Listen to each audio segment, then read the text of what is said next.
Let's talk about one of the simplest, most common words we use every single day, good.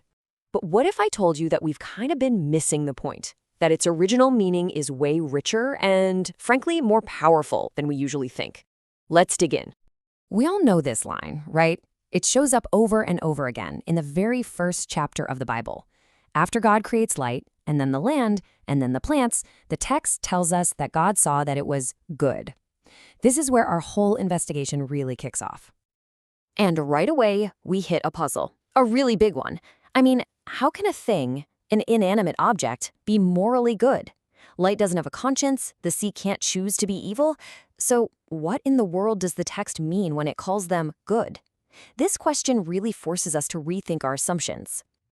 To get to the bottom of this, we first have to really understand the problem itself. And the problem, it turns out, is baked into our modern way of thinking about the word good. You know, for most of us, especially in the Western world, when we hear good, we immediately think of its opposite, evil. It's all about ethics and morality. We think of good people or good deeds, things that involve a moral choice.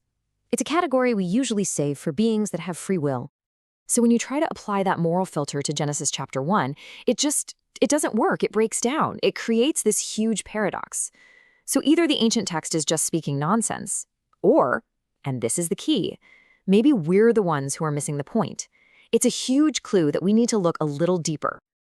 And that deeper look brings us to the key that unlocks this entire mystery, the original Hebrew word that gets translated into our English word good. That word is tov. And tov in ancient Hebrew doesn't primarily mean morally righteous. Nope. Its meaning is all about function. Something is tov if it works the way it was designed to, if it fulfills its purpose, if it's beneficial and functionally complete. In this chart, wow, it really lays it all out. Our common view sees good as this static, abstract thing. But the Hebraic view of tov, it's totally dynamic. It's about fulfilling a purpose, working as part of a larger system, and being life-giving. It's not just about being good, it's about doing what you were made to do. Now, to get an even better grip on tov, we have to look at its opposite, ra. If tov is all about functional order, then ra is the exact opposite. It's dysfunction, chaos, and disorder. It's not just evil in a moral sense, but really anything that breaks the system, creates a mess, or leads to calamity. So you can see the fundamental difference here. Tov is about order and harmony. Ra is about disorder and chaos. Tov is functional and life-giving. Ra is dysfunctional and destructive. It's a whole framework based on whether something builds up the system or tears it down.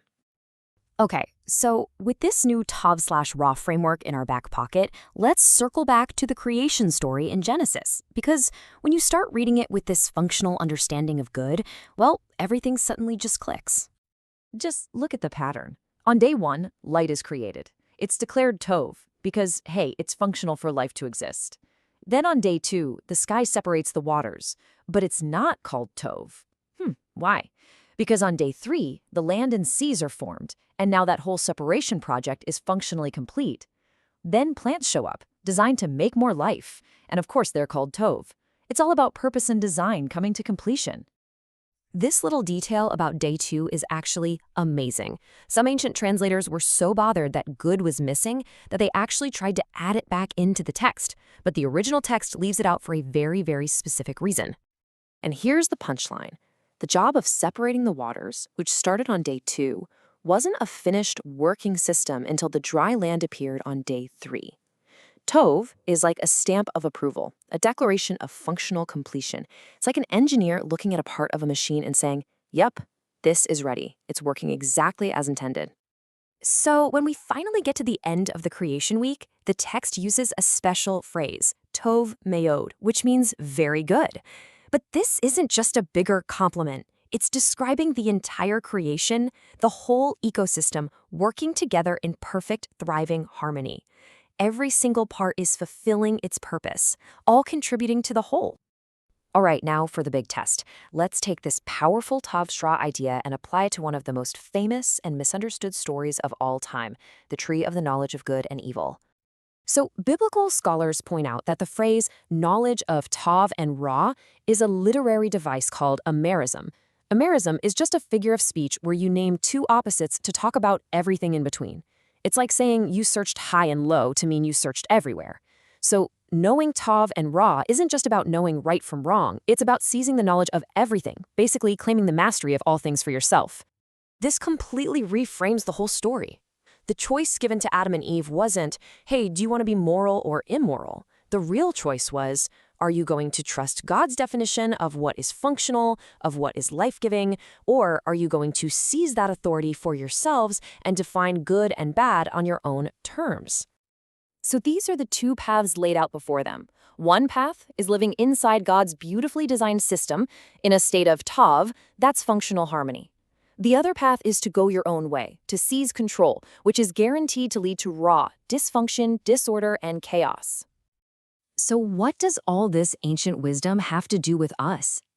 Here and now. How can we actually live a Tov life today? Well, check out this amazing example from the book of Exodus. To build the tabernacle, this intricate, mobile temple, the builders were filled with what the Hebrew text calls machashavot. It means something like skillful, creative, ingenious thought. They took raw materials, gold, wood, fabric, and used their wisdom and craft to create something beautiful, complex, and perfectly functional for its purpose. That is a perfect picture of creating Tov. And maybe the ultimate example comes from the story of Joseph. Remember, his brothers sell him into slavery. That's a purely dysfunctional, raw kind of act. But years later, Joseph looks back at all of it and says this. He sees that what they meant for chaos and destruction, God was able to reweave into something Tov, a functional, life-giving plan that ended up saving an entire nation from famine. So the real takeaway here is that Tov is all about being life-giving. A tree is Tov when it produces fruit, and that fruit has seeds inside of it, creating the potential for more trees, more fruit, more life. And in the very same way, a Tov life is one that functions according to its design, bringing forth goodness and creating the potential for even more life and goodness to flourish. And that leaves us with the final question to really think about. The question isn't just, are you a good person? It's much deeper. It's, are you living a Tav life? Are you fulfilling your unique purpose, contributing to harmony, and bringing forth life in the way that only you can? What does it truly mean for your life to be functionally good?